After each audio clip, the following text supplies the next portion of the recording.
This time on Crime Inc., Bonnie and Clyde's short but bloody lives. The killing fields of Cambodia. A homespun hero goes to jail. Suicide bombers target the USS Cole. And the case of the squabbling cat burglars. But first, Reagan under fire. On the 30th of March 1981, just before 2:30 p.m., shots rang out as American President Ronald Reagan was leaving the Hilton Hotel in Washington, D.C. Two staffers and a police officer went down in the hail of bullets. The shots also hit the presidential limousine, which was quickly driven away. At first, no one realized the president himself had been hit, as the bullet had entered under his armpit. Reagan himself thought his pain was due to a fractured rib.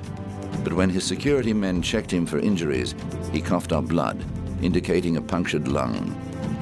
The car was swiftly diverted to George Washington University Hospital, and the president insisted on walking unaided to the emergency room, where he collapsed and was whisked into surgery.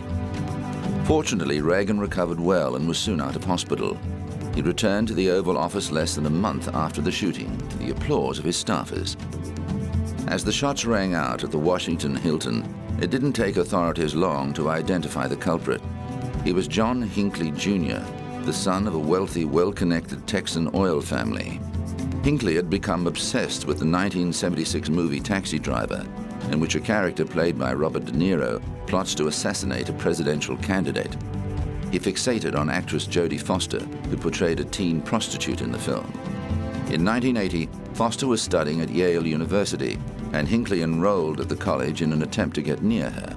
He left love letters and poems in her mailbox, and on March 29, he saw the president's schedule in the newspaper and decided to do something so spectacular it would grab Foster's attention. Due to my profession as an actress, I've often been contacted by strangers. I discourage all strangers from calling or visiting me. I receive a great deal of unsolicited mail, but I seldom read it. I've never met, spoken to, or in any way associated with one John W. Hinckley.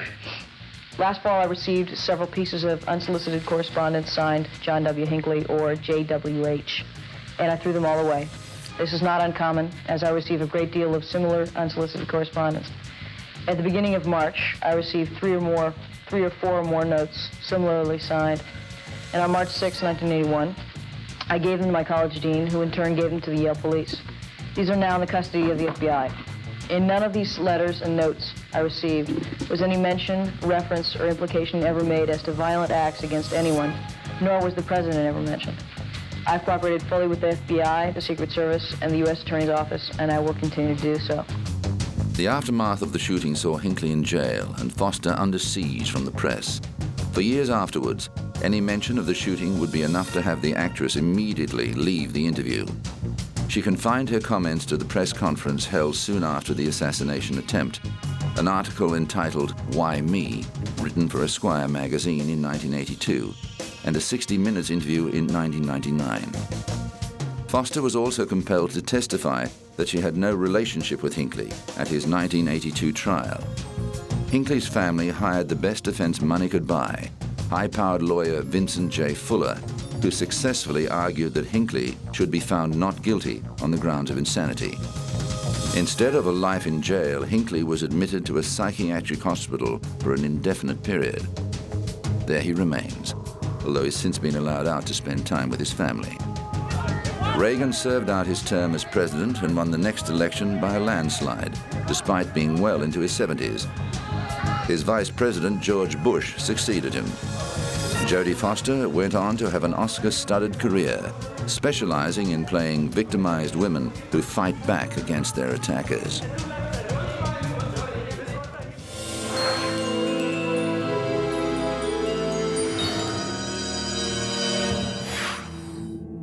Few criminals have captured the imagination as much as Clyde Barrow and Bonnie Parker. The couple attracted national headlines during their crime spree throughout Depression-era Midwest America. Bonnie Parker was born in 1910 to a poor Texan family.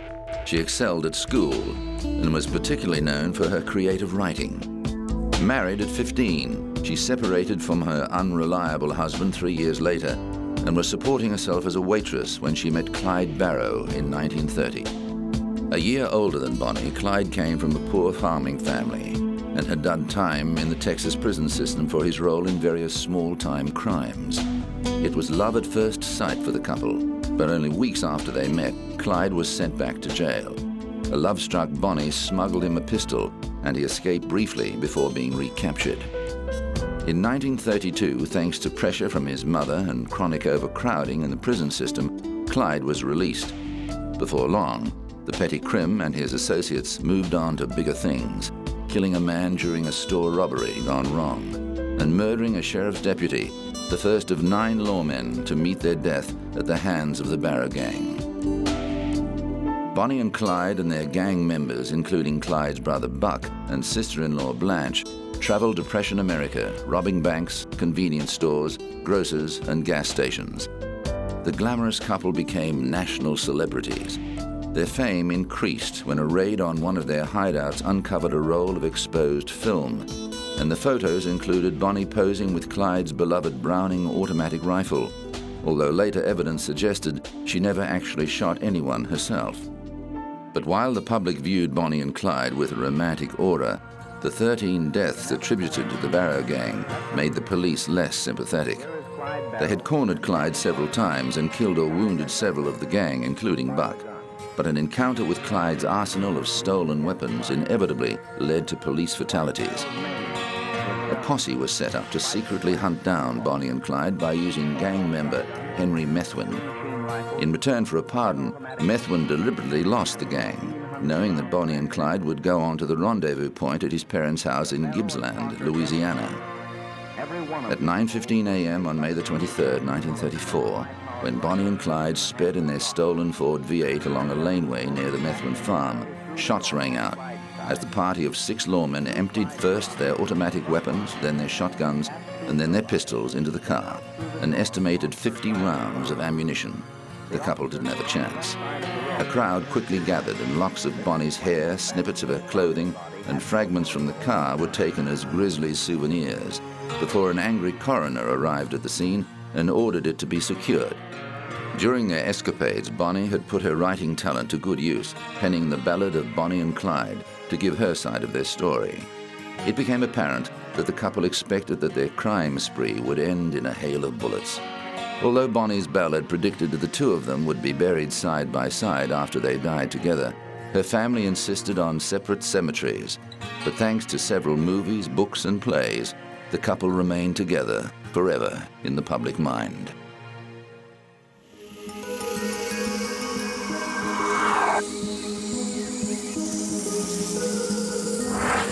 Coming up, a homespun hero goes to jail.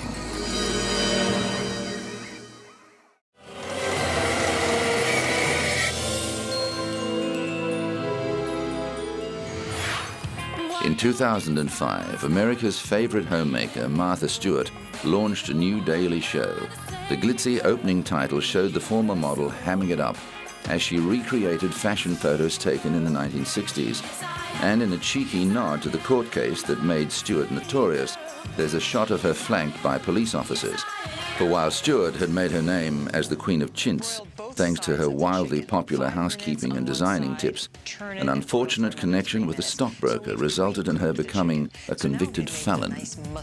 In 2001, Stewart was on top of the world, named the 3rd most powerful woman in America by the Ladies' Home Journal.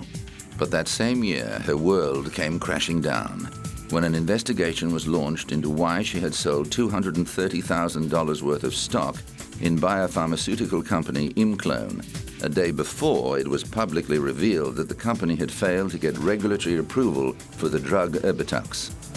Imclone executive officer Samuel Waxel and Stewart stockbroker Peter Bakanovic were also charged and later convicted. Stewart denied any wrongdoing, and her case dragged on for 2.5 years, going to trial in early 2004. She was charged with securities fraud, obstructing justice, conspiracy, and making false statements during the insider trading investigation. The judge threw out the securities fraud charge, but the jury of 8 men and 4 women found Stewart guilty of the other charges, and there was great speculation as to the sentence she'd receive. And so far as the sentencing for Martha Stewart, she's going to get jail. There's no doubt about that. The only question is, how long? Why? The federal sentencing guidelines demand that she gets jail. The likely range is between 15 to 21 months, given the fact that she was convicted of obstruction and lying to the authorities. Stewart was ultimately sentenced to 5 months jail, with a further 5 months to be served in home detention as part of a 2-year period of supervised release, the minimum term available, and fined $30,000. A related civil case was settled in 2005, with Stewart agreeing to a 5-year ban preventing her from serving as a director or CEO of any public company. Bukanovic received the same sentence as Stewart, while Waxel was sent to jail for more than 7 years. The case deeply divided Americans, with many of Stewart's fans remaining staunchly loyal and accusing prosecutors of engaging in a witch hunt against a high-profile, powerful woman. Every court appearance saw her surrounded by vocal fans protesting her treatment. However, prosecutors saw the publicity surrounding the trial as sending the message that no one was so rich or important that they were above the law. Stewart maintained her innocence throughout the trial and said she was deeply humiliated by the verdict. Today is a shameful day. It's shameful for me and for my family and for my beloved company and for all of its employees and partners. What was a small personal matter became over the last 2 years an almost fatal circus event of unprecedented proportions. But despite being forced to step down from the helm of her company, Stewart was determined not to let a criminal conviction hinder her career. And I'll be back. I will be back. Whatever I have to do in the next few months, I hope the months go by quickly. I'm used to all kinds of hard work, as you know, and I'm not afraid. I'm not afraid whatsoever.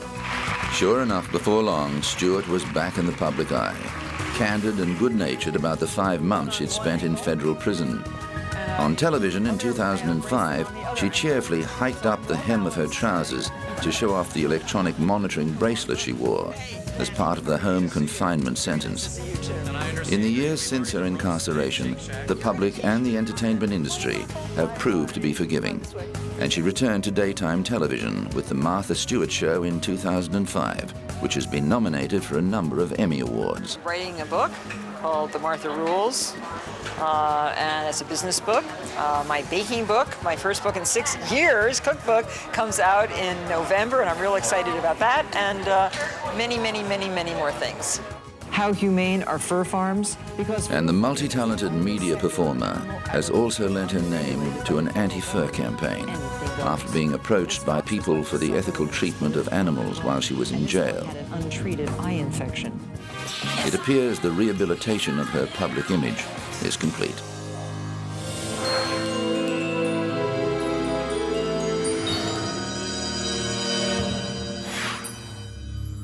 The American secret bombing of Cambodia during the Vietnam War was a crime in itself, denied and covered up for years. But the destruction inadvertently triggered an even greater crime: the attempted genocide of a gentle, peace-loving people who were slaughtered in their thousands. For 4 years, the Cambodian people lived under a reign of terror, murdered by a deranged despotic leader for simply being educated, arrested and tortured by government officials on the flimsiest suspicions. Today, the bones from the country's infamous killing fields are on display at the National Museum, a reminder of Cambodia's chilling past and a warning to the future of mankind's capacity for evil. The Khmer Rouge, a group of communist extremists, seized power in 1975 after American bombings reduced the country to chaos. Leader Pol Pot renamed Cambodia Democratic Kampuchea and set about reshaping it into an agrarian utopia along the lines of Mao's China. Educated people were regarded with suspicion, and lawyers, doctors, engineers, and scientists and their families were among those massacred. It was possible to be arrested and executed simply for wearing glasses, laughing, or crying. When the regime was deposed 4 years later, 1.7 million of its citizens were dead. Bu Meng was one of 10,499 who entered the barbed wire gates of Phnom Penh's S-21 prison camp during the regime's brutal rule. He is one of only 7 who lived to tell the tale. The others were executed, often clubbed to death in the killing fields on the outskirts of the capital after months of torture to extract political confessions. I want a trial because it will help compensate for the lives of the Cambodian people who died across the country under the Pol Pot regime. The 3 years, 8 months and 20 days regime. Another reason I want a trial is because I myself have suffered a great deal. They tortured me for no reason. I'd done nothing wrong, and now I want justice to be done.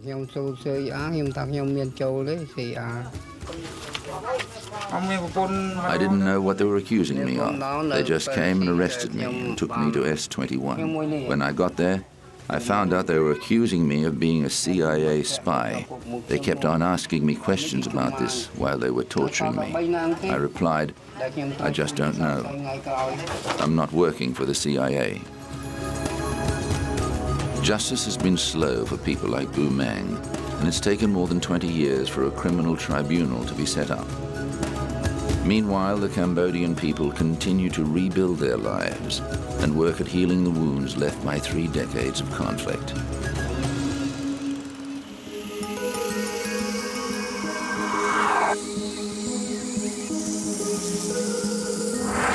Coming up, the case of the squabbling cat burglars.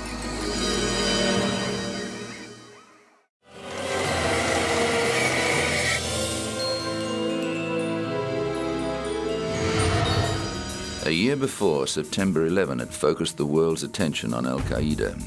The terrorist group flexed its muscles against the sailors of the USS Cole. The US Navy guided missile destroyer was harbored in the Yemeni port of Aden on October the 12th, 2000 for a routine fuel stop. Operations were proceeding as normal. Fueling began at 10:30 a.m., an hour after the boat docked. At 11:18 a.m., a boat that appeared to be a garbage vessel came alongside the Cole, and its occupants greeted the Americans with a wave. Without warning, the boat exploded, blowing a 40-foot hole in the destroyer's side, killing the 2 suicide bombers and 17 American sailors. 39 people were injured. The bombing sent shockwaves throughout the United States.